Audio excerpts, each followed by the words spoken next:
Hello students, मेरा नाम सुधांशु सिंह। आज हम लोग स्टार्ट करने जा रहे हैं मेंसुरेशन चैप्टर का दूसरा टॉपिक, जिसका नाम है एरिया ऑफ प्लेन फिगर्स। ठीक है, तो देखिए एरिया की अगर बात की जाए तो एरिया क्या होता है, सबसे पहले हम उसको जानेंगे। ठीक है, इससे पहले हम लोग बात किए हैं पेरीमीटर की। तो पेरीमीटर मैंने आपको बताया कि अगर कोई प्लेन फिगर है तो उसकी जो बाउंड्रीज होती है उनका जो टोटल मेजर होता है वो क्या होता है, वो पेरीमीटर कहलाता है। लेकिन अगर एरिया की बात की जा रही है तो एरिया क्या चीज है, तो देखिए एक एग्जांपल लेते हैं। सपोज इस बोर्ड की एग्जांपल लेते हैं, ये पूरा व्हाइट बोर्ड है। तो अगर मैं बोलता हूँ कि इसकी ये जो बाउंड्रीज की लेंथ है सारी, ये पूरी लेंथ है, अगर इस लेंथ की बात की जाए ये कितनी है, तो ये लेंथ जो होगी वो पेरीमीटर है। ठीक है, लेकिन अगर मैं बोलूं कि इसका एरिया क्या है, तो एरिया के लिए हमें वो चीज देखना है, वो स्पेस देखना है, ऐसा रीजन देखना है जिस रीजन पे मैं लिख रहा हूं। तो मैं इस बोर्ड पे किस किस जगह पे लिख सकता हूँ, क्या मैं इसके यहाँ पे लिख सकता हूँ, क्या मैं यहाँ पे लिख सकता हूँ, क्या मैं यहाँ लिख सकता हूँ, कि मैं यहाँ लिख सकता हूँ। मैं इन जगहों पे नहीं लिख सकता। मैं कहाँ लिख सकता हूँ, मैं इस फिगर पे लिख सकता हूँ जहां पे ये पूरा रीजन क्या कहते हैं, व्हाइट है। ठीक है, तो जिस जगह पे मैं लिख सकता हूँ वो सारा रीजन क्या है, वो इसका एरिया है। ठीक है, तो इस एरिया को निकालने के लिए एक बहुत अच्छा सा कॉन्सेप्ट आता है। वो कॉन्सेप्ट क्या है, यूनिट मेजर का या यूनिट लेंथ का। तो चलिए बात करते हैं यूनिट लेंथ से और स्टार्ट करते हैं एरिया के बारे में। ठीक है, तो यूनिट लेंथ क्या होती है। सपोज एक लाइन सेगमेंट है, ये एक यूनिट की है। कितने की है, ये एक यूनिट की है। तो इस लाइन सेगमेंट को हम यूनिट लेंथ बोलेंगे। क्या बोलेंगे, यूनिट लेंथ। ठीक, ये यूनिट लेंथ है या यूनिट लाइन सेगमेंट लेंथ है। ठीक है, तो अगर इसकी लेंथ एक यूनिट की है तब, ठीक है, तो ये यूनिट लेंथ हुई। अब बात करेंगे यूनिट स्क्वायर क्या होता है। अगर यूनिट लेंथ के लाइन सेगमेंट से मिल करके कोई स्क्वायर बना हुआ है तो वो यूनिट स्क्वायर कहलाएगा। क्या कहलाएगा, यूनिट स्क्वायर कहलाएगा। देखिए कैसे, मतलब एक स्क्वायर जिसका लेंथ और ब्रेथ मतलब चारों साइड्स ऐसी हो जो यूनिट लाइन सेगमेंट से बनी हो। यूनिट लाइन सेगमेंट क्या होता है, यूनिट लाइन सेगमेंट होता है जिसकी लेंथ एक यूनिट की हो। ठीक है, ये अगर एक यूनिट का है, स्क्वायर है, तो चारों लेंथ बराबर होंगी। तो इसकी साइड सारी कैसी है, वन यूनिट की है। तो इसको हम बोलेंगे ये एक यूनिट स्क्वायर है। क्या है, यूनिट स्क्वायर है। ठीक है, ये क्या है, यूनिट स्क्वायर है। बात समझ में आई। अब यूनिट स्क्वायर अगर आपको समझ में आ गया है तो हम किसी भी फिगर का एरिया निकाल सकते हैं। ठीक, क्योंकि यूनिट स्क्वायर से हम लोग ही किसी भी चीज का एरिया निकालते हैं। चलिए अब वो कैसे निकालते हैं उसकी बात करते हैं। अगर मैं बात करूं इस यूनिट स्क्वायर की एरिया निकालने की, तो इसका लेंथ कितना है, वन यूनिट। ये भी वन यूनिट है। सारी साइड्स कितनी है, वन यूनिट की है। तो पूरे की एरिया कितना होगा, एक यूनिट लेंथ और एक यूनिट ब्रेड्थ से मिलकर के जो चीज फिगर बना हुआ है वो एक तरह का स्क्वायर है। ठीक है, तो इसका जो पूरा एरिया है वो क्या होगा, एरिया होगा वन स्क्वायर यूनिट। क्या होगा, वन स्क्वायर यूनिट। और वन यूनिट स्क्वायर इसको पहले लिखते थे लेकिन इसको अब लिखना बंद कर दिया गया है। तो हम लोग अब कैसे लिखते हैं, one unit, one square unit. ठीक है, इसका एरिया क्या होगा, वन स्क्वायर यूनिट, क्योंकि इसकी सारी साइड्स एक एक यूनिट की है। तो ये जो स्क्वायर बना है वो वन स्क्वायर यूनिट से मिलकर के बना है। सपोज इसका एक और एग्जांपल लीजिए। अगर मैंने एक स्क्वायर लिया जिसकी साइड्स क्या है, वन सेंटीमीटर की है, तो इस पूरे फिगर का, इस स्क्वायर का जो एरिया होगा वो क्या होगा, एरिया होगा वन स्क्वायर सेंटीमीटर। समझ में आ रहा है। तो ये यूनिट की जगह कुछ भी हो सकता है ना, तो हम ये करेंगे। ठीक है, समझ में आया बात। तो ये ऐसे स्क्वायर निकालते हैं। तो ये एक यूनिट स्क्वायर है। अब अगर कोई एक फिगर दिया हुआ है, सपोज एक फिगर दिया हुआ है, क्या दिया हुआ है,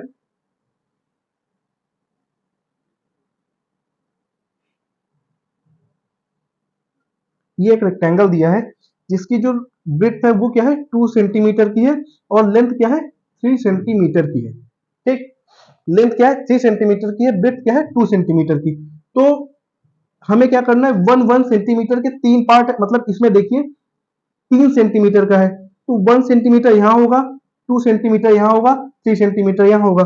ब्रेथ की बात की जाए तो ये पूरी ब्रेथ कितने की है, 2 सेंटीमीटर की। तो 2 सेंटीमीटर, 1 और 2 सेंटीमीटर हमने इसको डिवाइड कर दिया। ठीक है, अब समझिएगा मेरी बात को। अब अगर आप ध्यान से देखेंगे तो ये जो एक छोटा सा स्क्वायर निकल के आ रहा है, इसकी ये वाली लेंथ कितनी होगी 1 सेंटीमीटर, और ये वाली लेंथ कितनी होगी, ये भी 1 सेंटीमीटर होगी इस स्क्वायर के सिर्फ। तो ये एक यूनिट स्क्वायर होगा, 1 स्क्वायर यूनिट होगा।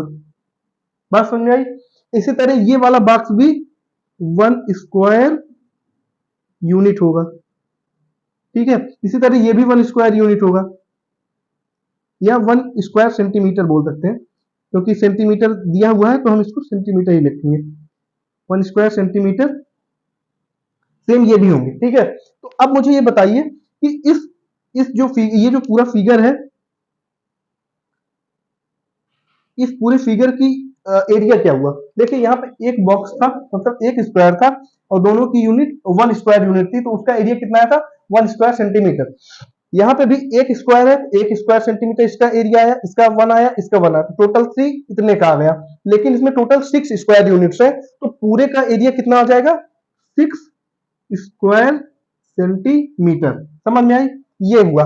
अब ये एरिया निकालने का तरीका है कैसे, स्क्वायर यूनिट्स के थ्रू। अगर कोई भी फिगर दिया हुआ हो और उसका हमें एरिया निकालना हो, तो हमें सिर्फ क्या करना है, उसको सिंगल सिंगल स्क्वायर यूनिट्स में चेंज कर लेनी है, और फिर उससे एरिया निकल आएगा। तो इसका एरिया कितना आ रहा है, एरिया आ रहा है 6 स्क्वायर सेंटीमीटर का, ठीक है। इसका एरिया कितना है 6 स्क्वायर सेंटीमीटर।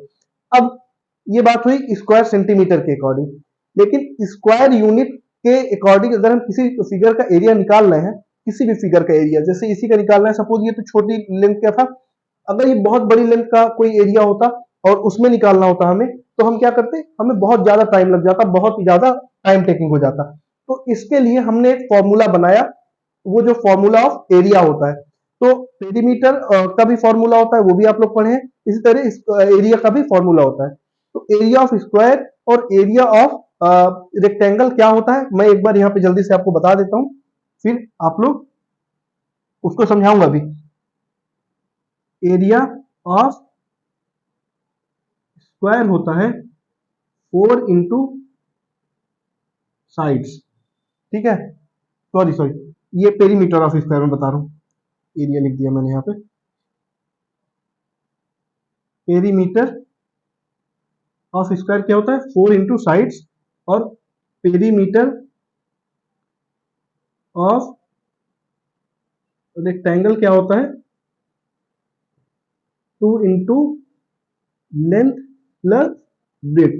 ये पेरीमीटर की बात होती है, ये पेरीमीटर का फॉर्मूला है। लेकिन वही स्क्वायर का फॉर्मूला समझिएगा, सॉरी एरिया का फॉर्मूला समझिएगा दोनों का। एरिया ऑफ स्क्वायर होता है साइड का, साइड इंटू साइड, मतलब इसकी देखो दो साइड बराबर होती है तो साइड इंटू साइड। लेकिन एरिया ऑफ रेक्टेंगल क्या होता है, वो होता है लेंथ इंटू ब्रेथ, ठीक है। क्या होता है लेंथ इंटू ब्रेथ। समझ में आया? ये नॉर्मल फॉर्मूला है, अगर चाहे तो आप लोग याद कर सकते हैं। अब हम लोग चलते हैं एरिया ऑफ स्क्वायर के फॉर्मूला और area of perimeter, area of rectangle के फॉर्मूलों को डिटेल में देखेंगे, ठीक है। अगर इस फॉर्मूले को यहाँ पे रेक्टेंगल में रखा जाए, तो रेक्टेंगल में क्या कह रहा है, एरिया ऑफ रेक्टेंगल क्या होता है लेंथ इंटू ब्रेथ। तो इसकी जो ब्रेथ लेंथ थी क्या थी, देखिए ये एक रेक्टेंगल था, रेक्टेंगल में एक ब्रेथ थी और एक लेंथ थी। तो इसका फॉर्मूला क्या होता है length into breadth, L into B लिख सकते हैं इसको। तो लेंथ कितनी दी हुई है 3 सेंटीमीटर, ब्रेथ कितनी दी हुई है 2 सेंटीमीटर। तो 3 टू जा 6 सेंटीमीटर, या इसको हम लिख सकते हैं 6 स्क्वायर सेंटीमीटर। समझ में आया? तो देखिए यहाँ पे ये फॉर्मूला सीधे सीधे आ रहा है, क्योंकि यहाँ पे भी एरिया 6 सेंटीमीटर आया था स्क्वायर यूनिट के हिसाब से, और यहाँ पे भी आया है फॉर्मूले के अकॉर्डिंग सेम एरिया आ रहा है। अब हम लोग चलेंगे इसके बारे में डिटेल में थोड़ा देखेंगे।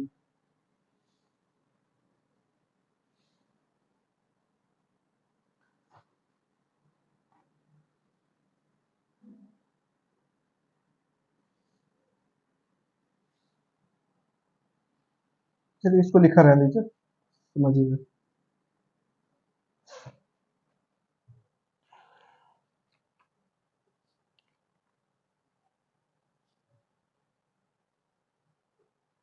देखिए एरिया ऑफ स्क्वायर, अगर स्क्वायर की बात की जाए तो स्क्वायर का फिगर क्या होता है, स्क्वायर का फिगर होता है ऐसा, ठीक है। ये ऐसा मतलब इसलिए क्योंकि इसकी जो साइड होती है वो हमेशा बराबर होती है, सारी साइड्स इक्वल होती है।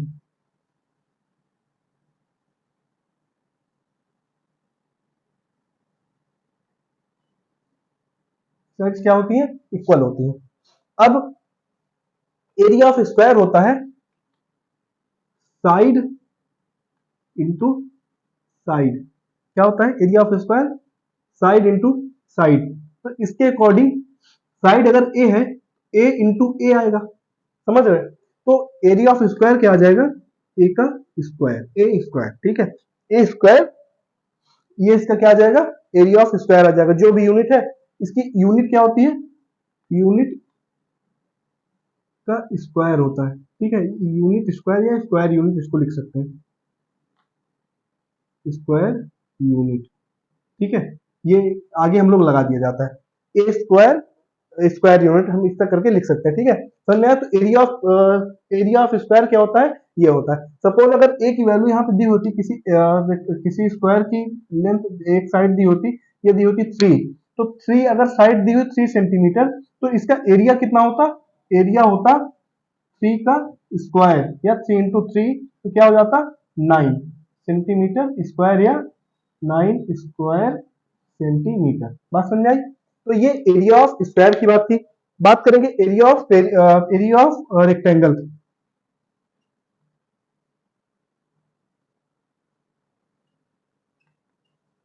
एरिया ऑफ रेक्टेंगल क्या होता है, लेंथ इंटू ब्रेड्थ।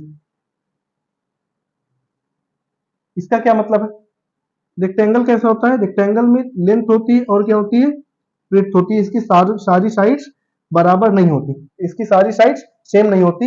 ये इसकी लेंथ होती है और ये क्या होती है, ब्रेड्थ होती है, ठीक है। समझ रहे हैं बात को। ये एक लेंथ होती है और एक ब्रेड्थ होती है।